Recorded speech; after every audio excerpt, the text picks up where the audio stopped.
Mike Schank died yesterday. He was 56 years old. Mike is best known for his unforgettable appearance in what I believe to be the greatest documentary of all time, American Movie. If you've seen American Movie, you definitely know who Mike Schank is. He's the hilariously dry, recovering addict and supremely talented musician who serves as the loyal companion and the mellowest of deadpan comic relief to the quixotic filmmaker and subject of the documentary, Mark Borshardt. If you haven't seen American Movie, stop what you're doing and check it out. Someone actually loaded it up on archive.org, so you can watch it for free. I've placed a link in the show notes of this episode. American Movie came out in 1999, which was an absolutely legendary year for cinema. But even in a crowded field that includes The Matrix, Fight Club, Magnolia, Office Space, Bowfinger, Eyes Wide Shut, American Movie stands out. It's a classic story about an endlessly creative person and the toll that their impossible dream takes, not just on them, but on everyone that surrounds them. As you watch Mark spiral into darkness, a victim of his own passion and excess, Mike Schank is always there for him. Just an unflickering light in the darkness. Even when Mark is being an asshole, Mike is still there, just the absolute definition of steadfast in his friendship. By the time the movie is over, you're not really sure about Mark, but you aspire to be like Mike. It's also the end of the film when you read the credits and you realize that Mike did all of the music that you've been listening to for the last 100 minutes. After the film came out, Mike continued to live in Milwaukee, but made appearances alongside Mark on Letterman, Family Guy, and he pops up in Todd Solondz's Storytelling, which is also very much worth your time if you've never seen it. So, anyway, what are we doing here today? Well, as soon as I heard that Mike had passed, I figured it'd be a good time to re-release the American Movie episode of the podcast that I did with two of my closest friends in life and in LA comedy, Monika Scott and Luke Jensen. That podcast is all about documentaries. It's called What Did You Learn? And we recorded this episode back in 2018. The American Movie episode of What Did You Learn has been off the feed over there for a while, so maybe it'll be new to some of you, maybe not. Either way, we hope you enjoy listening to it over here on our feed today. Just wanted to say, rest in peace to Mike, condolences to his friends and family, and to all of us still here in the land of the living. Try to be someone's Mike Schank today. We need more Mike Schanks in this world.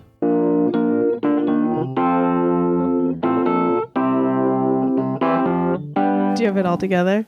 I'm together. I've got it. Do you have your life together? Yeah. What did you do today? Oh, you went to improv class. I went to improv class. Sorry, you don't want that to be public record.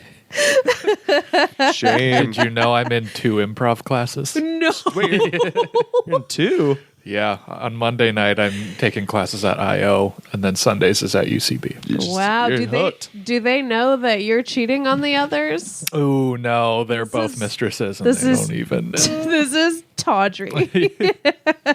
What a disturbing revelation about I know. you. Just wait until stand-up comedy finds out. I found out now. River's stand-up comedy Langley found out. Mm-hmm. But are you into it?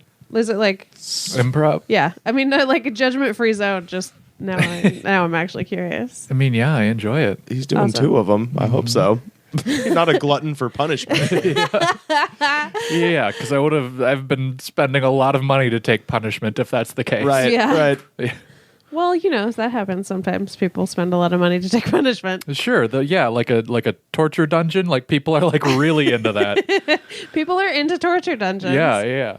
Hi, welcome to What Did You Welcome Learn? to Torture Dungeon. Welcome to Torture Dungeon. Welcome to What Did You Learn with Luke and Monika. I'm Monika Scott. I'm Luke Jensen. Great. And our guest today is the person whose cave we record out of, Disgrace Land, is Rivers Langley. Hey. Yay. How are you today? I'm good. I'm excited to hear this podcast when it finally comes out. Just to hear how much of Luke's disgusting tawdry improv history we released. No, it's totally selfish. Actually, I'm interested to hear people's commentary on my flag and banjo-filled room. Oh, so far it's never come up. Well, that's great. Okay. But I will say we've. I mean, a little bit of how the sausage is made. We've almost exclusively recorded with people who live in or are frequently in this apartment building. Oh, okay, that makes sense. Except for Andy Sell was the one guest who doesn't live here. Right. Well, and he knows had me. never been here. Yeah. I think most people know you. Yeah, he knows what to expect, I guess. You're a beloved member of the community. Yeah. That's why they call me Stand-Up Langley. Yeah. I do look forward to the first time someone's like, What is this? What's this room that we're in? It looks like a fun like pirate radio station. Mm-hmm. That's kind of the vibe I was going for. Yeah, well, you nailed it. Yeah. Great job. Also, thanks for letting us do the thing out of your bedroom. Oh, of course. I love it. Also, this is the first time that we've had a guest pick their movie. Yeah. Usually we just dictate to them Yeah. what they're doing. But I you insisted. you picked a good one. American Movie is what we watched. I watched this movie in a class that I took at Auburn University with one of my favorite professors, a guy named Jim McKelly. Shout out. Shout out to Dr. McKelly. Does he have a middle name? Most of the people you know back home have 3 names.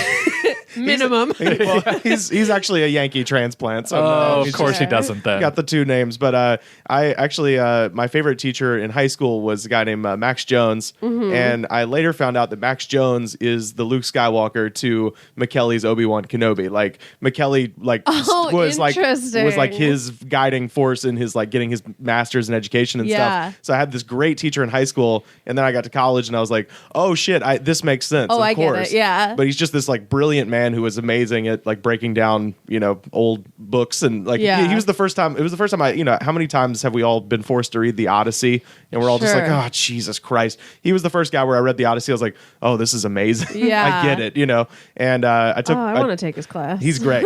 I signed up for one of his classes, and the class was titled Contemporary American Literature.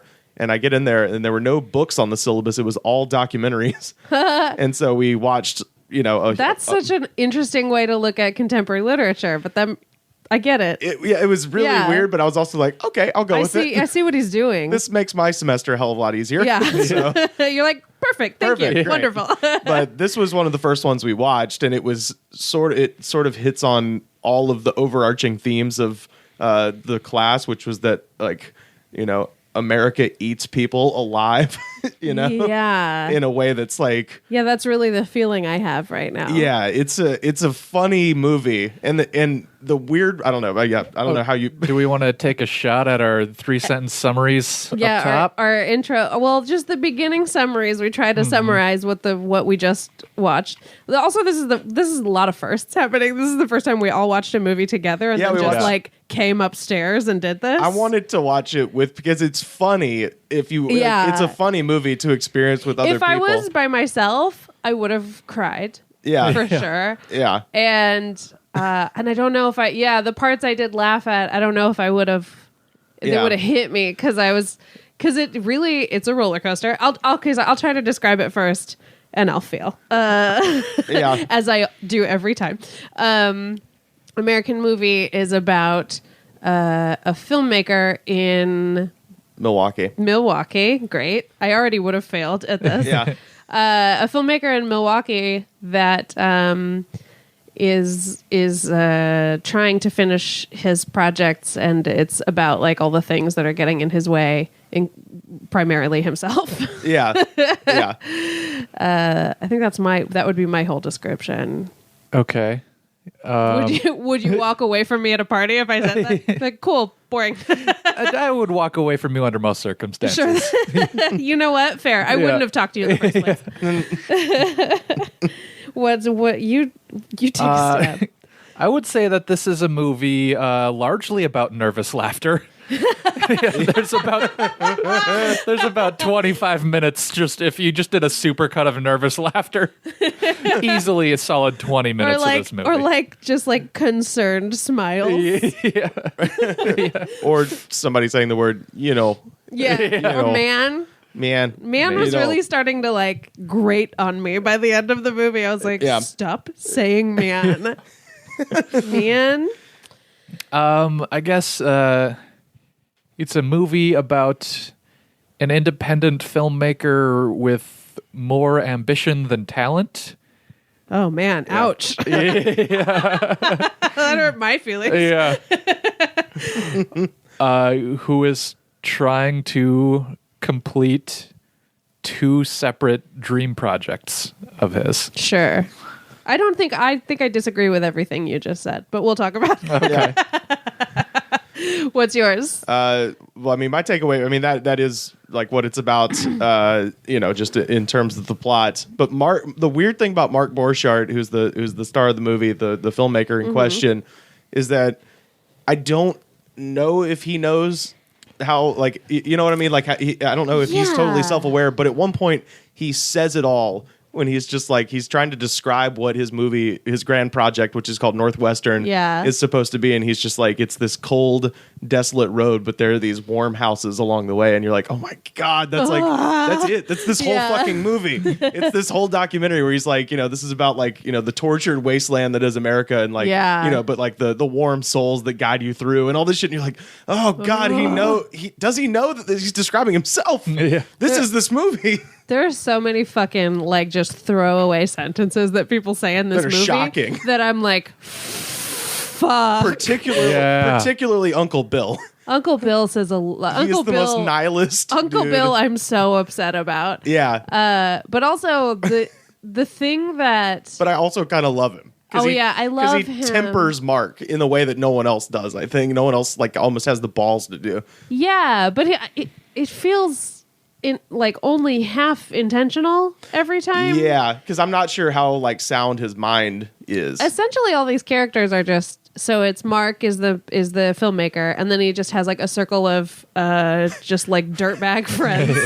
And they're all great in their own way that he's had since high school. It seems like. And the great thing is, they're your friends. At least in my experience, I was like, I definitely recognize like the tropes, the character types. Like I could attach a name of people I grew up with to every single one of those people. Like where it's like the kid your parents don't want you to hang out with. Right. Like there's Kenny Keene, who's this guy. He's got a fucking rat tail, and he's still pissed that Mark's parents don't like him. Yeah. They're like 30. How old are they when this is being shot? They're all 30. Mark says he's 30. Okay. Because he's like, I'm 30 years old, man, and I'm still doing this, man. Oh, yeah. Was this movie shot over like 3 years, though? It was shot from 1996.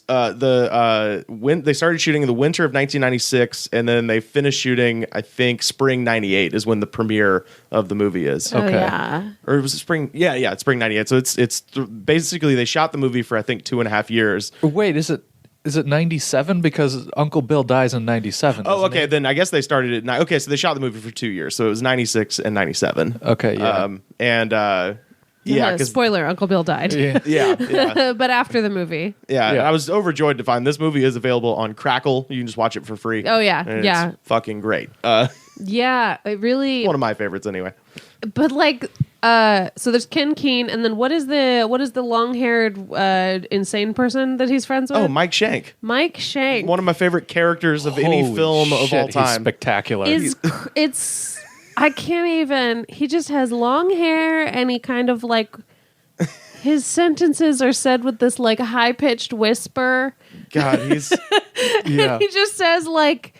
He says some really crazy stuff. Oh yeah. Well, he had like a very serious drug problem. Yeah. And he talks about that, but he's off drugs now, so he's like out of rehab, and he only has the gambling problem. Right. He's addicted to scratch-off tickets, which breaks my heart. Yeah. It's like, that's nothing. Yeah.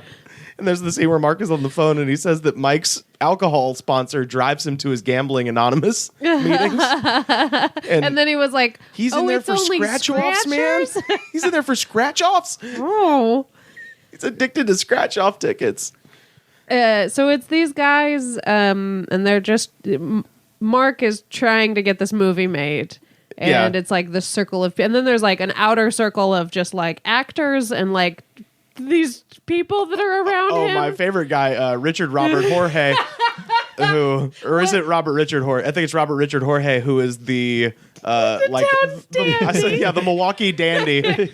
He is a bearded man who is, I think, literally wearing a beret for most of. He's like the town actor. He has like a ponytail, like a long white ponytail, and and he is like an Orson Welles character. Like Orson Welles. Oh my play. God! He looks exactly like Orson Welles. Welles. Look like Orson Welles, but not like 30s hot Orson Welles. He not hot Orson. He like looks late. like peas, frozen peas, champagne. Frozen peas, Orson. Yeah, the finest French champagne. Yeah, only he still has that like Shakespearean actor like voice about him, and you're just like, you live in Milwaukee. What is this? Get out. Yeah, that's actually what my advice to all of them. Get out.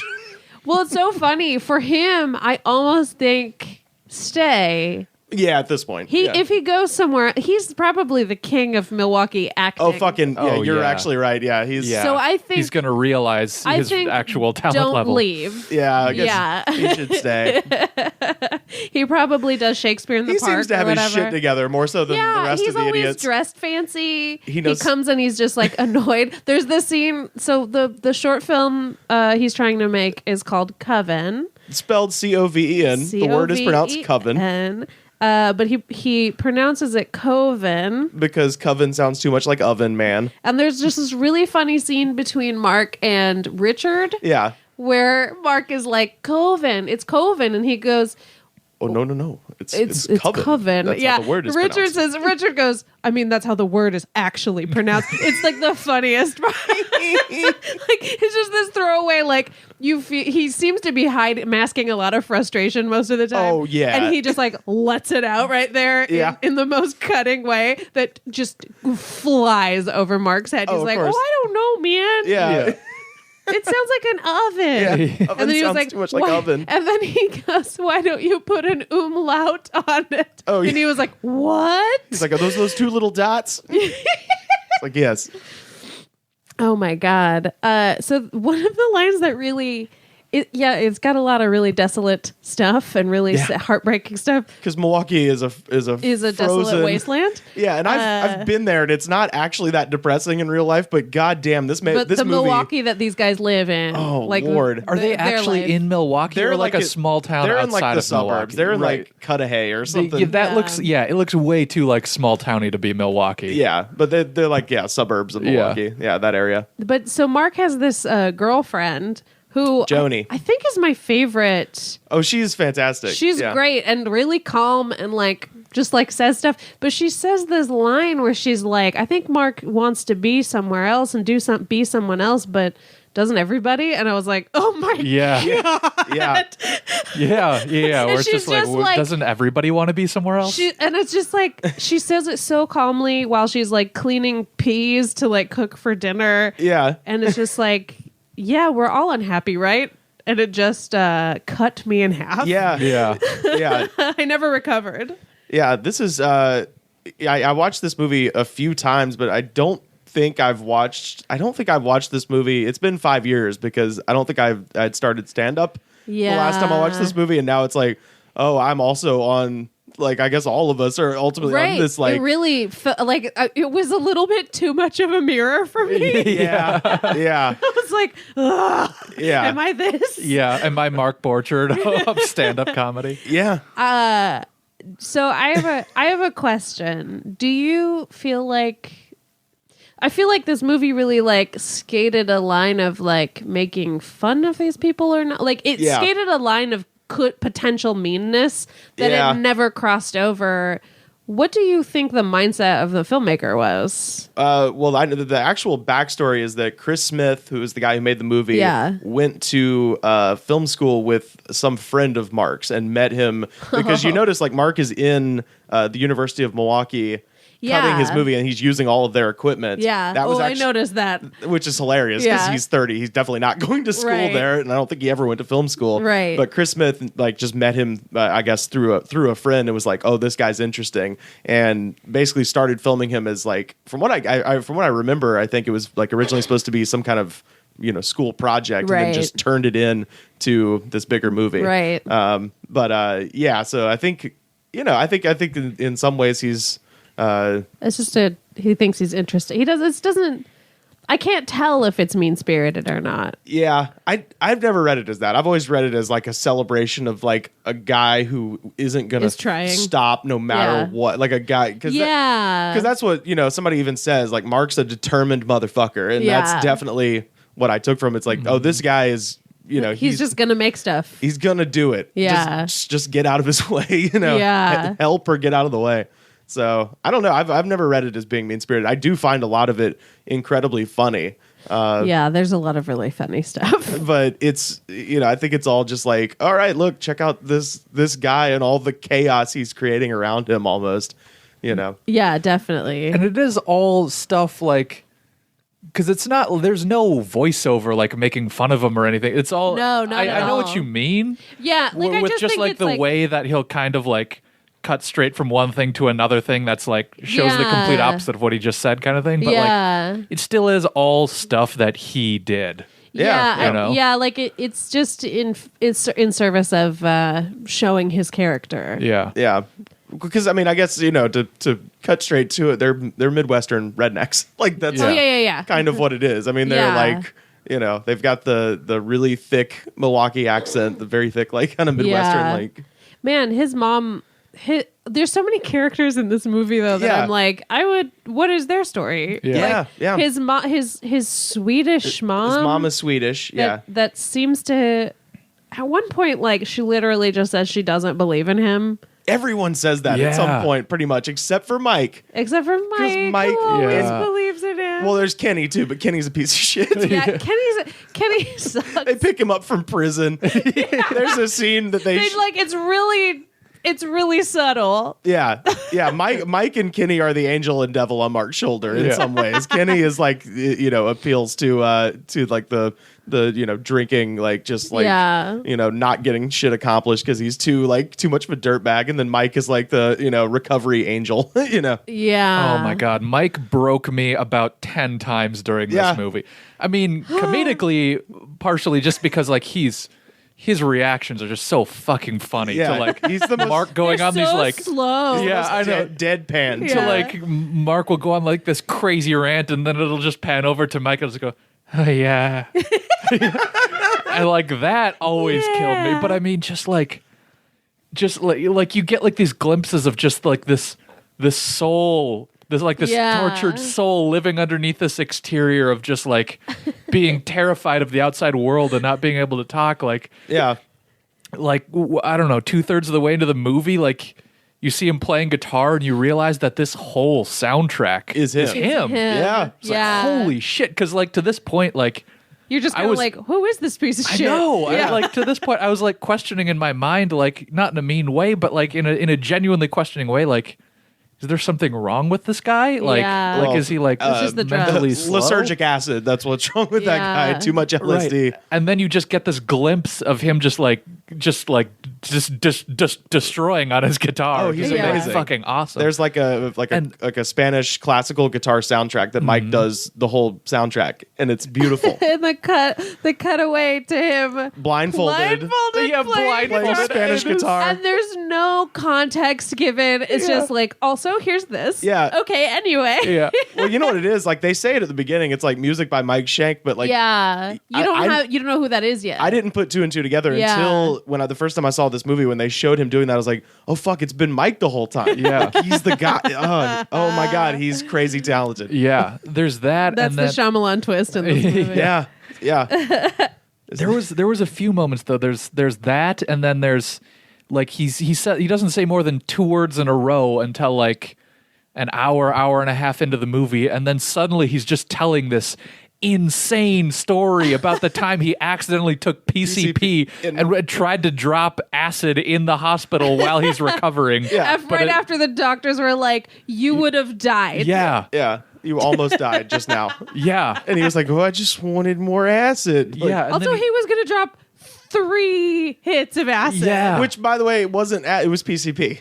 yeah. Because he goes, they that's what put analyzed him in my the- acid, and it turned out it was then liquid he PCP with a little bit of downer. And then he was just gonna do more. Yeah, and his mom flushed it down the toilet, and he was pissed. There's that, but it's the thing is like after every little like glimpse under the surface, he just goes back to so yeah, right. And then it goes back to that, and it's like, oh man, That like and giggle like started to break my heart. Oh my god, yeah, Like, I was like, oh my god, he's like so uncomfortable all the time. yeah. He just like dips into like real Mike. I feel like 3 times I think during this movie, and then like he just can't stay there. Like he's not comfortable. Staying in like in his real, darker real thoughts. right? Yeah. And then he'll just come back out and just kind of like nervously laugh about it. Because there was that, and then there's also when they're doing the voiceover.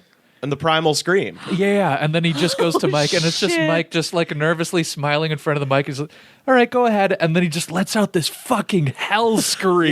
Yeah. And his face is turning beet And his red. eyes are bulging out and Yeah. shit, and he gives the craziest scream into the mic for ADR, and he's just going, ah, and it's like, Yeah. that's amazing. And then he finishes, and then he goes right back to the. He And then- finishes and smiles and like looks to Mark for like Approval. And he goes, that was wicked, man. yeah. Like, Mark is even surprised by it. Like, the guy who knows him better than anyone else is like, holy shit, that was real. Also, Something real just happened. there's like a little bit of video of them as teenagers that's like sprinkled in. Yeah. And they were all like hot young men. They were like attractive, like Right. sweet, handsome boys. My favorite part of that, Kenny Keene, the piece of shit, is chasing him around with a hedge clipper. And I was like, I know that guy. Yeah. I- He sucks. yeah. I wouldn't. It's not. I just like that. There's several people that I won't say their names that my mom still refers to my friend as like the criminal. Right. We are 29 years old. And my mom is still like, oh, you hung out at the bar last night? I'm like, yeah, I did. I got to see a bunch of people I missed, last time I was in town. She's like, oh, did you see the criminal? And I know who she's talking about. And I was like, oh, that's my Kenny Keene. Yeah, you're like, uh-huh. It's like, yeah, I did. That's so funny. He asked me about World War II and what weapons I owned. He's a fucking insane person. Oh, wow. What a fun friend. Yeah. I like the assumption that you do own weapons. Yeah.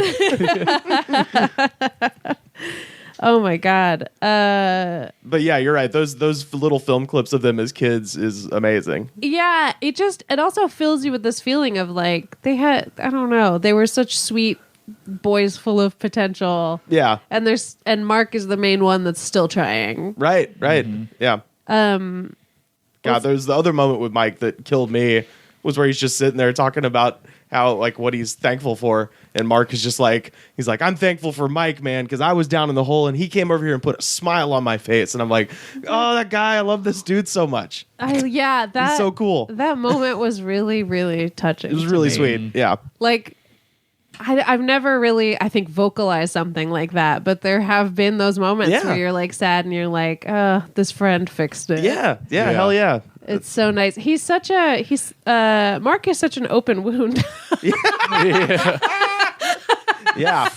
Just all the time letting out whatever is happening. And then chugging beers in the middle of rants, which is Yeah, that's crazy. where he's in the basement just yelling, and just in the middle of a sentence just starts chugging a beer, and then takes a break and points his head upwards and starts yelling upstairs. He's like, I found the blankets I was looking for. Yeah, like it was some kind of cover. I Yeah. was just downstairs looking for blankets. Or what's the other scene? What is he doing? He's like criticizing his family, and then he takes a break to take a bite out of a turkey leg. He's drunk as shit on Thanksgiving, yelling about his family. And he's just shit-faced, and he's looking at the camera. He's like, what do you do, man? And that was like the one time where I was like, oh, he's kind of almost acknowledging the filmmaker. Yeah. Like, what do you fucking do? Yeah. What do you do? And it's like, oh, God, he's talking to us. Oh, God. Oh, God. This rage monster has God. turned on the No. crowd. Yeah. His relationship to Uncle Bill is so sweet. Yeah. Because he seems to like take care of him. Yeah, I think so. More so than his dad, who was his brother. His actual brother. His dad kind of seems like an asshole. Yeah. I mean, just like a classic Midwestern withholding dude. Yeah. And his mom is just sort of like the vacant-eyed Swedish person. Yeah, who her own son is just like, Mom's a Swedish girl, very excitable. Yeah. Like, fuck you. Is that the son with the Hooters t-shirt? Yes. I hated him. Ken. He seemed like such a dick. Both of his brothers, the one who goes, I think Mark would be better suited working in a factory. I know. Oh my God. They talked so much shit about funny. Mark. Yeah. Was that the same one who said, yeah, I just always assumed that he would, like end up stalking somebody or like causing the end of somebody's life, maybe my own. No, that was his younger brother said he was gonna maybe kill somebody, and then his older brother was the one that said he'd probably be better off working in a factory. Jesus. I was like, so no one believes in this guy. Guys. Yeah, it's like on the one hand, like he's kind of. He's kind of a drunk and, just like... Sure, he's not without flaws. No, not at all. But also, he's right. People don't believe in him. And right. So he's got a motive, a justifiable motive to be as like, hard-headed as he is. Yeah. Yeah. But his relationship to Uncle Bill, who paid $3,000 for the movie for Coven to get made. Yeah, I think it was more than that probably by the time it was all said and done. But the $3,000 gets thrown around a little bit, right? Yeah. Well, he paid $3,000 for like that part of Coven to be filmed. Yeah, but it also gets revealed like that they've done this movie for like years and years, and then the other movie they've also done for years and years. Yeah, and there's one scene that I noticed this time that I watched it where you can see behind him, Mark's being interviewed, and on the shelf behind him is a reel that says Coven 2. I was like, oh, they've already made a sequel to this.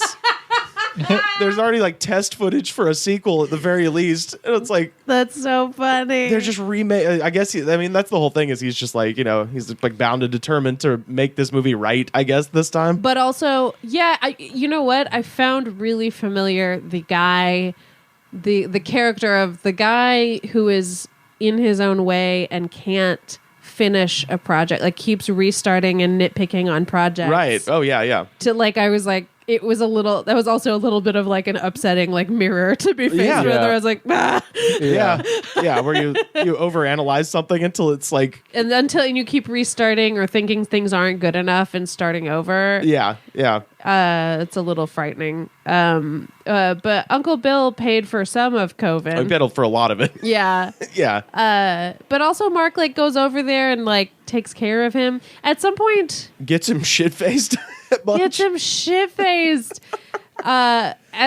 Uncle Bill is he's deteriorating. Oh my God. I just like, just his look in the distance is like so haunting. Yeah, no, he is the specter of death. Like he really is. He is actually my professor. We were talking about this movie and he goes, I remember this specifically. He's just like, it's like the Aeneid. Like when Aeneas leaves Troy, he has to like carry his dying father on his back. And he's just like, Bill is like, the thing you can't, he's like your family ancestry. He's like the thing you can't forget. Yeah. He's like the looming thing of like, oh, this is going to be you one day. And it's always on your back. And I was like, oh Jesus, God. Jim McKelly, you're blowing my mind. Like, oh my God. He's like, that's true. That is what he is. Yeah.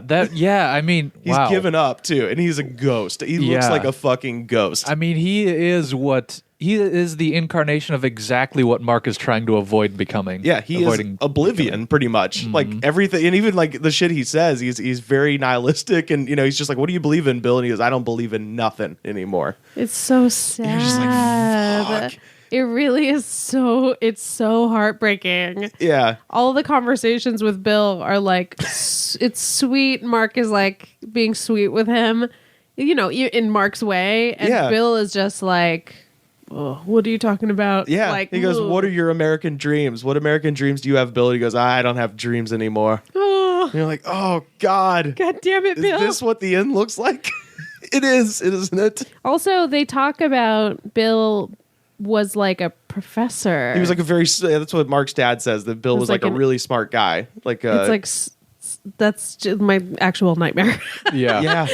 It's just becoming a guy who gets so Who can't cynical. do anything. And also he seemed to barely be able to do anything. Like Right, a yeah. handful of times they show him like walking by himself, he can kind of barely do it. He almost falls over at the premiere at one point. They have to like Yeah. kind of grab him. Yeah, he and you know what?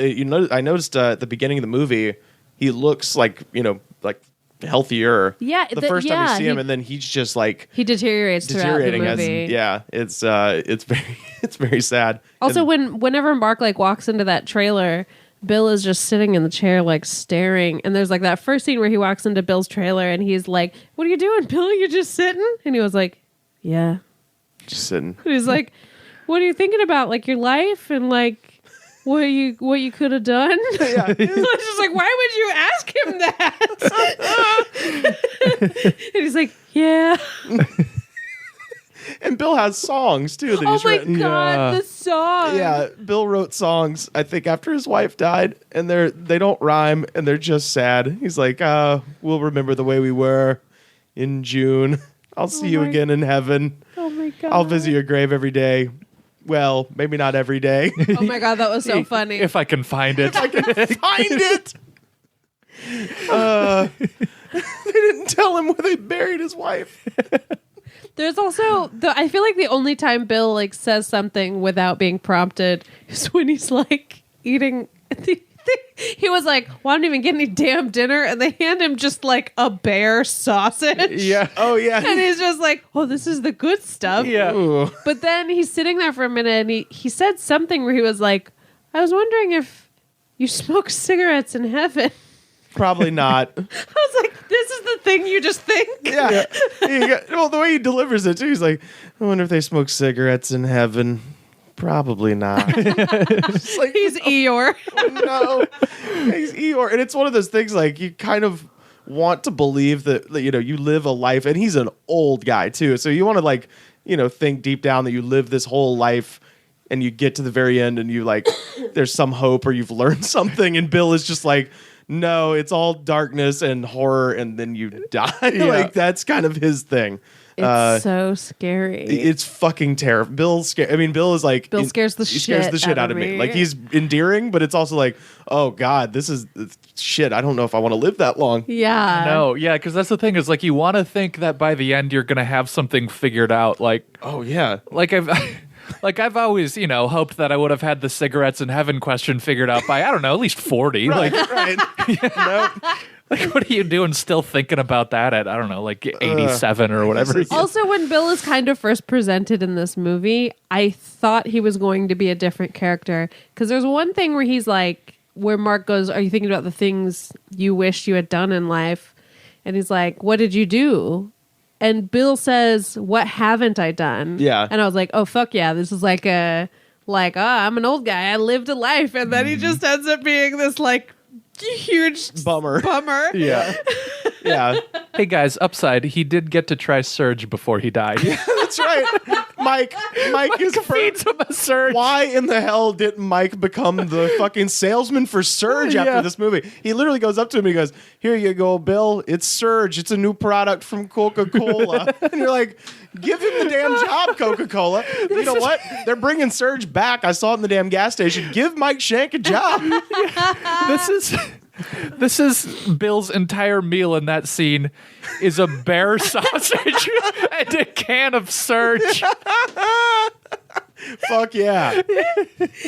I will say, if I do make it to that old and you can still get away with eating a bear sausage and a Surge, Yeah, it's fine. you won on some level. Yeah. Even if you have a bad attitude, at least your metabolism is, still intact. Well, he died like Almost immediately after that. The Surge probably killed him in hindsight. so soon. Yeah. His heart could not handle the Surge. Wait, is that real though? Are they bringing Surge back? It's back. Oh my god! I saw Are you it. Dude, excited about that? I saw. I was in Atlanta for a wedding, and it might just be like in Atlanta because that's where Coke is. But I walked in a gas station. They had the big like can of like the huge cans. You know how they serve Cokes in like 22 ounce like tall boys now. Yeah. They had one of those of Surge in there. And Oh, yeah, whoa. yeah. I didn't get it because I'm trying to not do sugars Yeah. at the moment.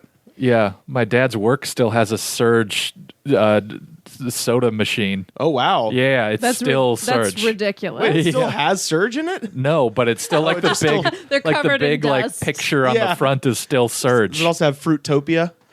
Oh man, so. Fruitopia was all over my high school. Kiwi Ruckus, dude. Yeah. Pepsi Blue. That was. Oh yeah, I remember really trying to build a personality around liking Pepsi. Really? Blue. That's Lincoln High Park school. was in the commercial I remember for I Pepsi do Blue. remember. Oh wow, that makes sense. Yeah. Yeah. About right. Oh, of course they did. Yeah, and that was also around the same time that they came out with Sprite Remix, and then they came out with 2 flavors, so they had to. I liked Sprite Remix. Well, they too. had to rename Sprite Remix because there were now 2 flavors, so it became Sprite Remix like Berry Fusion and Yeah. Sprite Remix Aruba Jam. And Aruba Jam. literally, like the week after Aruba Jam came out was when Natalie Holloway was murdered in Aruba, so they were like, ugh. JK. They're just like, yeah. So Is that now the like LeBron berry flavor or whatever? that stuff's not great. Yeah. I don't know. I liked the LeBron flavor. Yeah. I've only had it as a Slurpee. Oh, okay. Oh, really? Yeah. You know You're what? alright. It's decent as it. What is the flavor supposed to be though? Like pomegranate or Pomegranate, something? yeah, something. I It's don't know. got something. It's like a little hoity-toity fruit kind of Right. thing to it. Right. Super fruits. Yeah. Yeah. Have you seen Super Fruits flavored Starburst? I just can't think of anything I want less than like the fruits that are supposed to be healthy in a ACI Starburst. Starburst and shit. Yeah. Yeah. Fennel Starburst. I truly was so offended when I saw that. I was just like, fuck off. You don't have to trick me into Yeah. thinking everything is healthy. It's okay. Yeah, Sure. Yeah. Starbucks you- can- yeah, quinoa Starburst. flavored Skittles and Yeah, it's just like don't. It's fine. It's like Coca-Cola Life. What is that? Right. It's Oh, yeah. just sell me Coca-Cola. Yeah. that's like. Yeah. I don't I need swear to you- God, this is a real product. You can buy organic Rockstar. What? You can get organic Rockstar. organic poison. What in Rockstar is grown in the ground? I couldn't imagine what. That's fucking I- crazy. Literally nothing. Yeah. It's like I don't. Yeah, it's all chemicals. Yeah. Does it taste like anything? I I haven't gotten it. I don't mean to. Oh, It's just dirt. where do they sell it at like 7-Elevens and stuff? Oh, they Like, sure do. It's just That's- cocaine. Yeah, So- like AM PMs and but like really fresh. Organic cocaine in grapefruit juice. I would have that. I didn't mean to push us down this tangent. Yeah, I know. I just could talk about soda flavors all day. That's true. Yeah. But yeah, Mike does feed Uncle Bill a surge. That's what. Sure does. What did you guys think about Coven? Oh, the little. oh yeah, the I clips like- that we saw. Didn't think it was the worst thing I've ever seen. all right. So Like it's definitely corny. yeah. Well, It's not that bad. well, here's the thing. Like visually, like the way it's set up, it's kind of like kind of a starkly beautiful film. Like he's got like a photographic eye. It's just his writing is awful and his acting is worse. Right. Yeah. The acting. Yeah, I guess what I mainly liked was the images of scenery. Yeah, with yeah. no scarecrows people in and all of his. I mean, there actually are several shots, like the shot that they show of like the abandoned footage from Northwestern, where he's going down like the hoods of Yeah. the open hoods of the it. cars in the junkyard. It all looks beautiful. looked amazing. Like Yeah. so, It's like he could like maybe be a DP, but like he could not be a writer, director, cinematographer, or whatever. actor. Yeah, he could film this.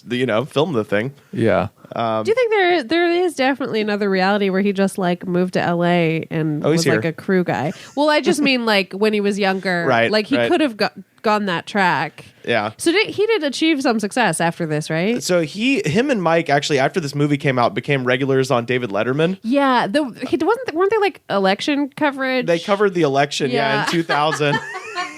And some of that shit is fucking hilarious. I bet. But yeah, I would love to interview Mike about politics. Oh my god, yeah. Well, and they also were on episode of Family Guy as themselves. That's amazing. And they were on, this seems too obscure for Family Guy. there's nothing too obscure for Family Guy. I guess so. don't I think. guess that's true.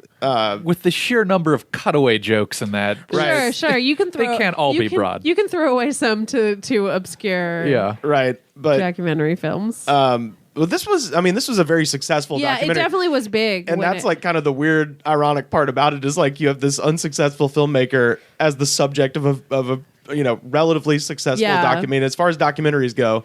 It was screened. It was screened at Cannes. It was it was a big, it was a big thing. I remember the poster for American Movie, but years before I saw it, I remember just seeing the poster in Mr. P's video rental place for years, and just being, what is this? And then I finally, saw it years later. I was like, oh fuck, that was great. But it was in the public, conscious for a while. And there's actually a video you can watch. Mike Schank did one of those things where they're like, what are you buying at Amoeba? The last time he was in town, they followed him around the record store, and he's just like, oh, just got my Black Sabbath and Rush, and just buying all the shit you'd expect, new metal albums and stuff. Where it's sort of like, don't you already have all these albums? Yeah. He's just like hanging out with his girlfriend, walking around Amoeba, and they're just like, is it still Joni? No, Mike, not Mark. Oh. Mike Schank. Mark is, no, it's definitely Mike not. has a girlfriend? Yeah.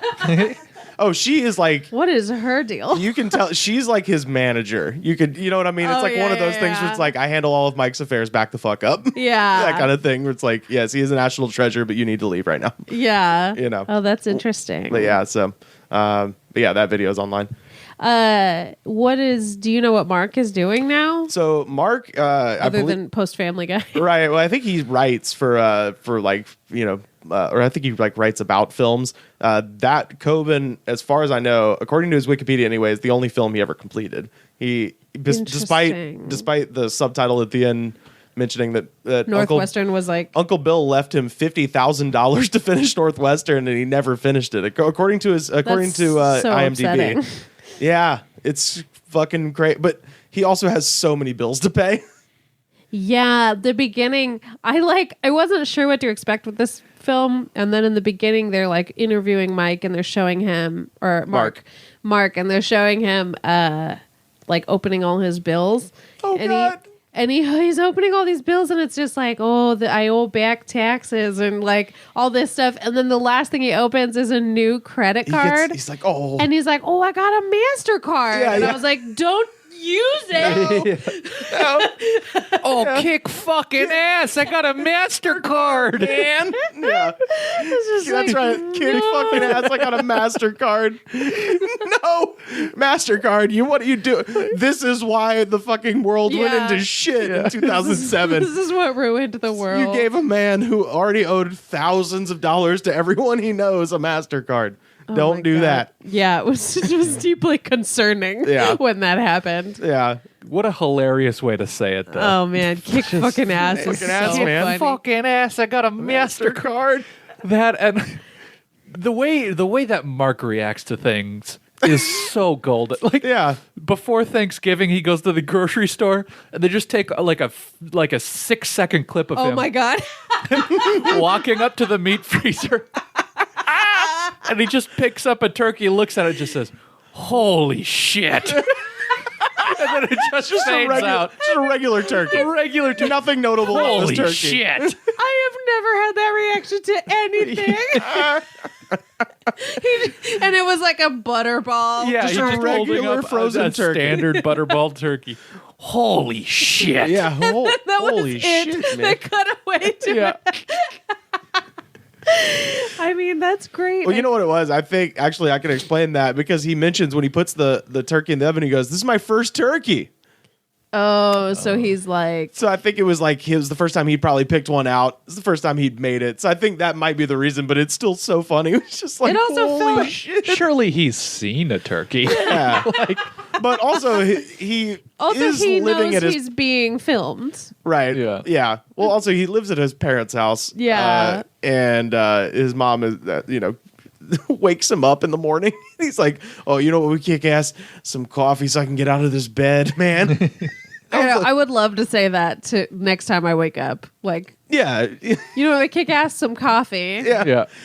I'm not moving. So I can get out of this bed. It's like we all think that, man. Get up and get your own coffee. I wanted to say my favorite thing in the whole movie, and it's also one of the most depressing things in the movie. Bring it. Is when Mike comes over to Thanksgiving, And Mark is hugging him, and he's going, he's like, my "Oh, Mike, it's so good to see your face, man. Thank you for coming." He's like, "Oh, thanks for having me, man." And he's just like, "What's on your mind, man? What are you not telling us?" And there's a cut to Mike in the basement by himself being interviewed by Chris Smith, and he just goes, "Yeah, I won $50 in a scratch off, and I don't want them guys to know because they're gonna try to borrow money from me." I was like, "Oh no, $50? That is the life you all live." That's fucking crazy.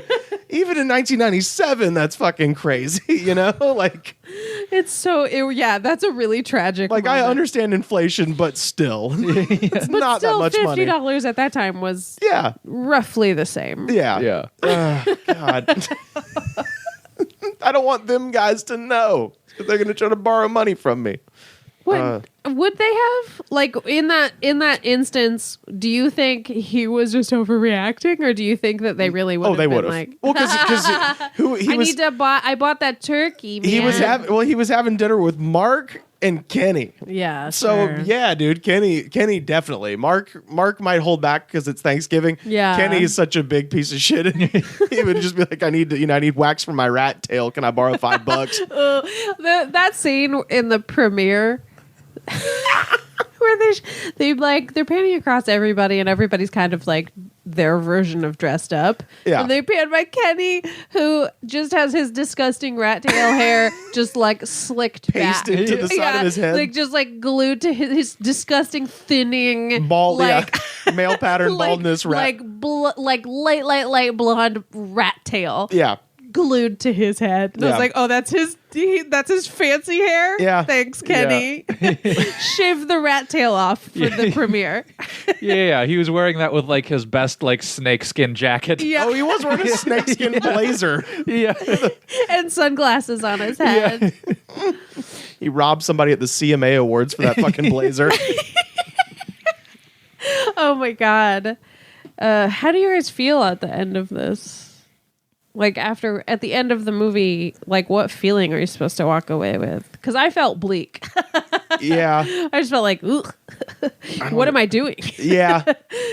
I don't know. I think not at the risk of sounding very pretentious, this is the argument that every, person in the arts, if that's what you want to call comedy, should have with themselves a lot, where it's just like, what is this ultimately? Like, what is the point of doing anything creative at all? And, and then also on top of that, it's like it's the thing that I said it right at the beginning that Mark says, where he's like, it's a, dark it's like a terrifying, wasteland. He's just like, but there's good people to, move you through and stuff like that. And you're like, oh God, I hope that's fucking true. Yeah. Bill doesn't seem to think so, but I hope that's fucking true, man. It's gotta be. Mm-hmm. Yeah. So you gotta find your Mike Schank and hold on to him for dear life. Because Mike is great. He's such an empty vessel, so he can take the punishment of being around Mark. Like, he's so like... Yeah, an artist's best friend has to be just like... chill as shit. Yeah. And just like never, there's never going to be a circumstance where Mike lashes out at Mark. The only time you ever see even a hint of it is when he goes, all right, scream as loud as you can. And like, I feel like that is his reaction to Mark. That is to 30 years of friendship. That's 30 years just balled up, and he finally gets to let it out in a primal scream in a fucking sound booth at the University of Wisconsin. Suddenly his knuckles were less white. Yeah. That's the most emotion you get out of that guy, and I love that. Yeah. he's an empty cup for Mark to fill up with fucking everything. Yeah. Yeah, man. Mark. Oh God, I'm saying man. Me too, man. Mark is watching Mark interact with his mom is when I felt this most. But if I had someone in my life that reacted so hugely and so dramatically to every single thing that happened, well, I'm screwed, man. Like, and he I'm was doomed. just like, I'm doomed. It was doomed. Oh God, that line. He's like, oh God, mom's gonna have to go out in the woods. he like an extra bailed, and he was trying to talk about how he was going to solve the problem, and he was just screeching in the front yard, and he's like, I'm doomed, man. Mom's going to have to go out in the woods. And it's like, and his mom was like, I'm so busy. Yeah. I can't. And he's like, well, I don't know. I'm doomed. And then like the next shot is like her holding the stupid outfit, like walking. She's in the damn woods. She's editing and stuff too. Yeah. Yeah. Oh, Everyone's on the team.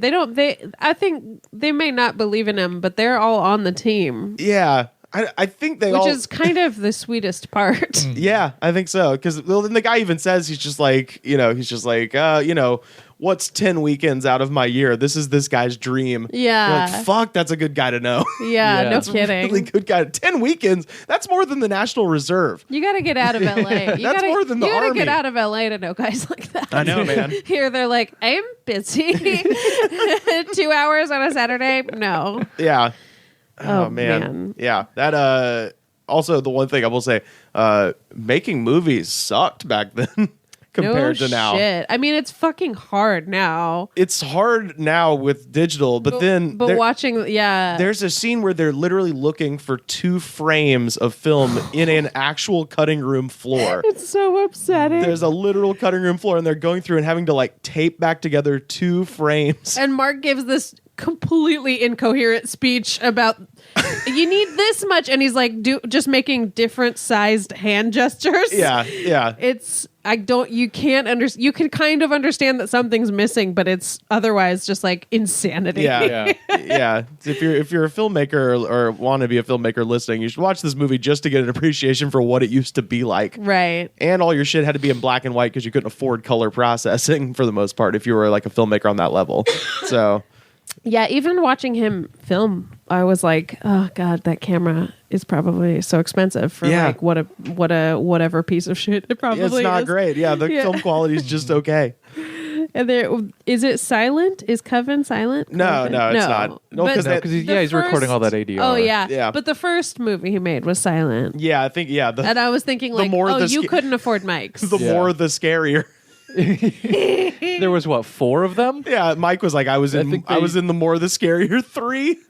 Oh, that was the other thing that I remember from that class was that line that he says. He's like, yeah, we're in a graveyard and there's a mystery killer killing all of us.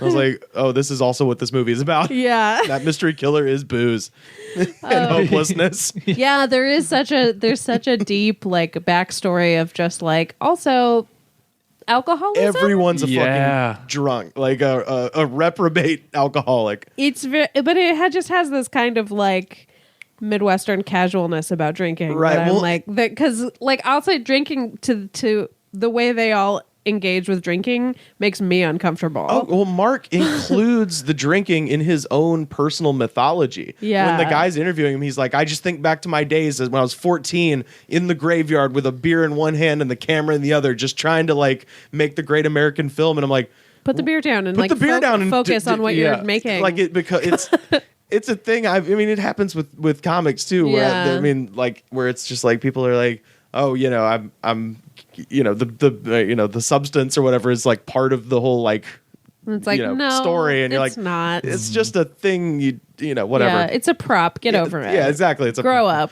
Right. Yeah. With Mark, you're like, this seems like would solve at least some of your problems. Right. Also, he has kids. We haven't mentioned that. Holy shit! He has there was kids. a really funny moment we were watching it. The kids are adorable. When we were all watching it, and me and Luke had missed when it was like revealed that he had kids, and then he says something about child support, and I like looked back to Luke, and we were like, what? Yeah.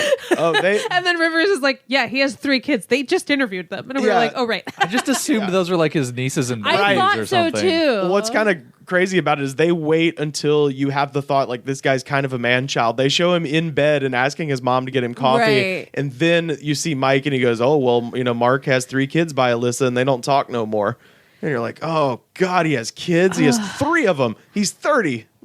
Oh man! And then they're interviewing the kids, and they're like, "What's the last movie he took you to?" and the little boy goes, "Apocalypse Now." And we were like, "What?" But he says it like all cute and like mispronouncing it like a kid. It's like Apocalypse Now. Yeah. Oh no. Well, no. And then the best part is he goes, "The horror, the horror." I was like, oh, he actually watched it to the end. Yeah. Oh my God. He watched all of Apocalypse Now. Well, like you just saw the scene where he smashed the mirror at the beginning. He watched the whole fucking thing. If he made it to the horror. Do you think those kids have seen this movie as adults? Oh, I'm sure. Yeah, I'm sure they have. Or is it like or is Traumatic? it traumatic and I don't know. don't want to? I wonder. I don't think I would. Yeah, it's one thing to. I'm kind of like curious to check up on what Mark's current status with his family is, because that would be. It seemed turbulent. Yeah, This movie, like when you're watching it, it just feels like it was so long ago, but like it's not. Those kids are like our age. If you think about it. 'Cause Yeah. this movie was 18 years They're ago. little, 97. So yeah, they're maybe like a little younger than us. yeah, Or younger than me. Yeah. right. Yeah. Ooh. I hope you guys are okay. Yeah, I'm good. I mean, Wherever you are. yeah. I'm just now very set on trying to convince Coke to hire Mike Schank as the spokesman for Surge. Sure. Better start tweeting at him. Do you think, oh my God, are these people on Twitter? Probably. I've never thought to look. Ooh. Well, It's going to be a real treat. yeah. Oh, man. I bet you Mark is, because of course Mark is. Yeah, Mark would be. Mike, I bet is, but it's his girlfriend tweeting for him. Mike is, but it's just like 4 tweets from when he started the account Right. and then never touched it again. Right. That's probably Either way, exactly no right. hashtags are getting used. Well, the hashtags would be man. Yeah. Man. Man.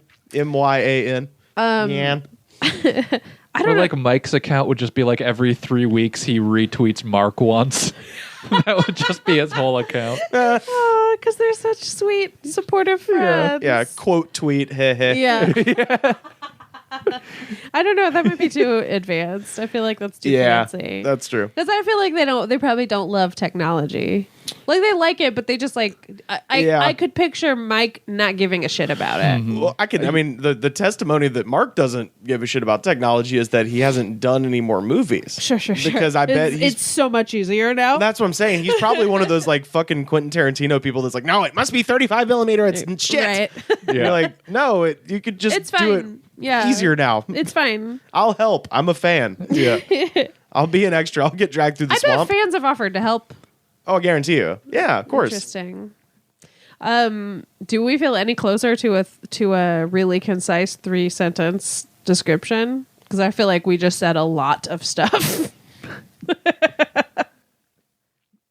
Oh boy, I don't know. I didn't know this was the gimmick, or I'd been working on it in my head. Yeah. Tricked you. You should have known that we're gimmicky. You We should have known. don't just have conversations. We make you play an improv game.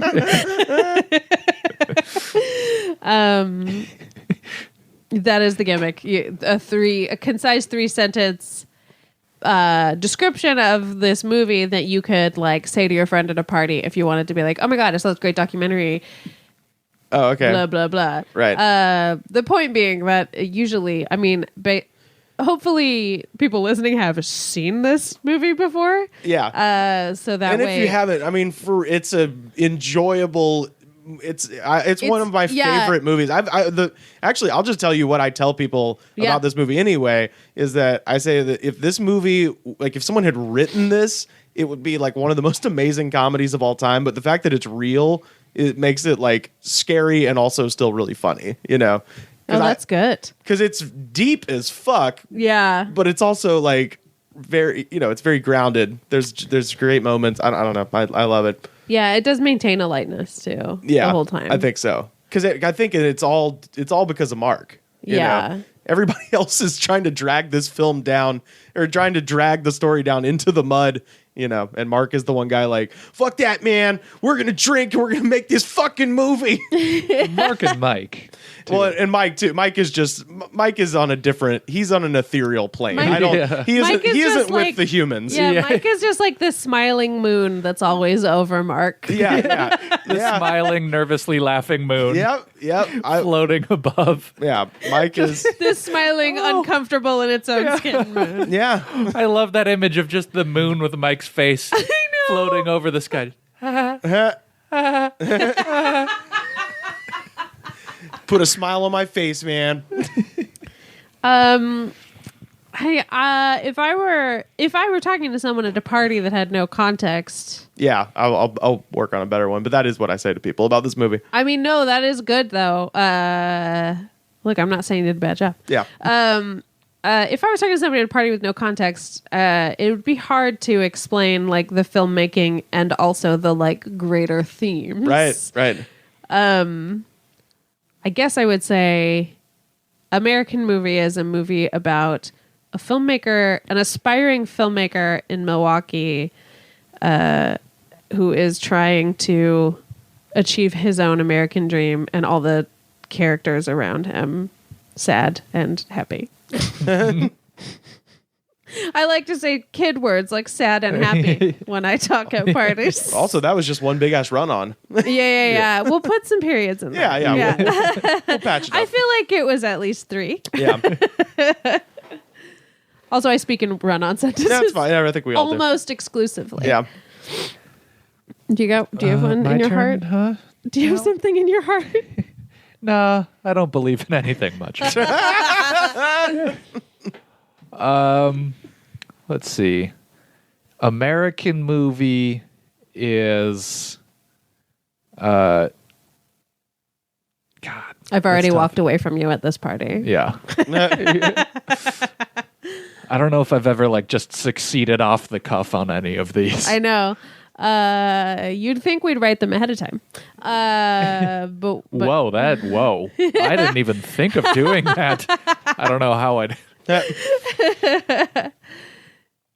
Okay, so it's a movie about a guy trying to achieve his dreams and the various circumstances, both internal and external, that prevent him from doing so. that's good. Okay.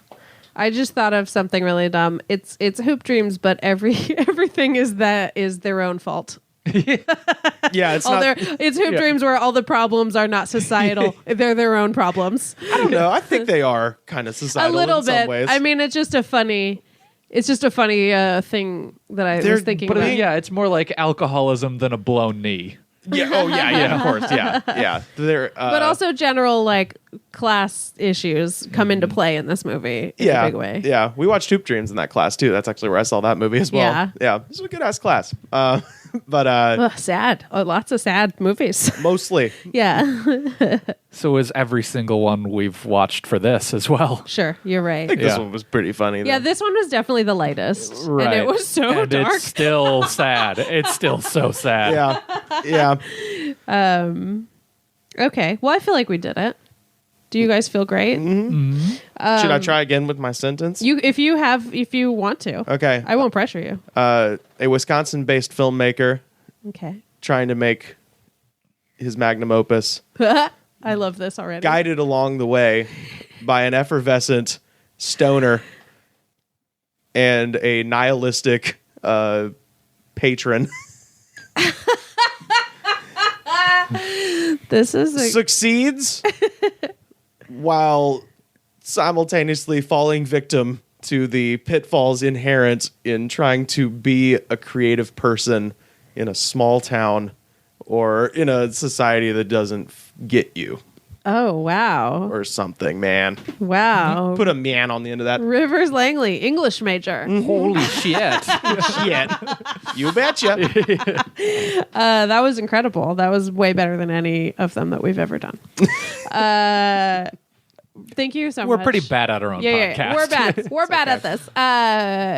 Thank you for doing this, for watching this movie. Thank you for having me. Thank you for your bedroom. I will watch. By the way, if anybody wants to watch the movie with me, I'm down to watch American Movie whenever. Okay, where can they find you on the internet to make that happen?